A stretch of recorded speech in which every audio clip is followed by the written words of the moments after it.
শহরের শেষ ট্রেনটি প্রতিদিন রাত 12টার কিছু আগে পুরনো স্টেশনে থামে।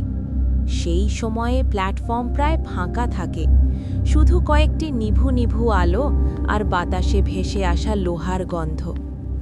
মৈত্রেয়ী প্রতিদিন অফিস থেকে ফেরার পথে এই ট্রেনেই বাড়ি যায়। দিনের ক্লান্তি তার চোখে জমে থাকলেও রাতে এই স্টেশনে দাঁড়ালে তার ভেতরে এক অদ্ভুত অস্বস্তি কাজ করত।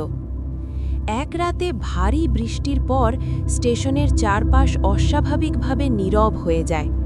ট্রেন দেরি করছিল। প্ল্যাটফর্মের এক কোণে বসে থাকা একটি কালো বিড়াল ভিজে শরীর ঝাঁকাচ্ছিল।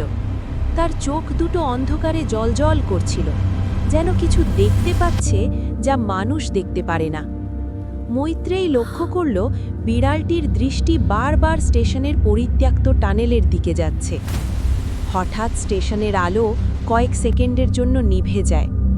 আলো ফিরে এলে মৈত্রেয়ীর মনে হলো প্ল্যাটফর্মে মানুষের সংখ্যা বেড়েছে, অথচ কারো পায়ের শব্দ নেই, কারো ছায়া ঠিকমতো পড়ছে না।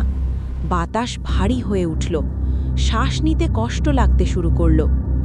কালো বিড়ালটি তখন ধীরে ধীরে পিছিয়ে যেতে লাগল, তার লেজ কুলে উঠেছে ভয়ের চিহ্নে। ট্রেন আসার শব্দ দূর থেকে শোনা গেল, কিন্তু শব্দটি অস্বাভাবিকভাবে ধীর আর কর্কশ। টানেলের মুখ থেকে লম্বা ছায়া বেরিয়ে প্ল্যাটফর্ম জুড়ে ছড়িয়ে পড়ল। মৈত্রেয়ীর শরীর জমে গেল, মনে হলো এই ছায়াগুলো তার দিকেই এগিয়ে আসছে। ট্রেন থামার পর দরজা খুললেও ভেতরে আলো ছিল না। প্ল্যাটফর্মে দাঁড়িয়ে থাকা ছায়াগুলো একে একে ট্রেনের ভেতরে মিলিয়ে গেল। শুধু ভেজা মেঝেতে একটি কালো বিড়ালের পায়ের ছাপ রয়ে গেল, আর সেই ছাপগুলো ধীরে ধীরে মানুষের পায়ের ছাপে রূপ নিতে লাগল।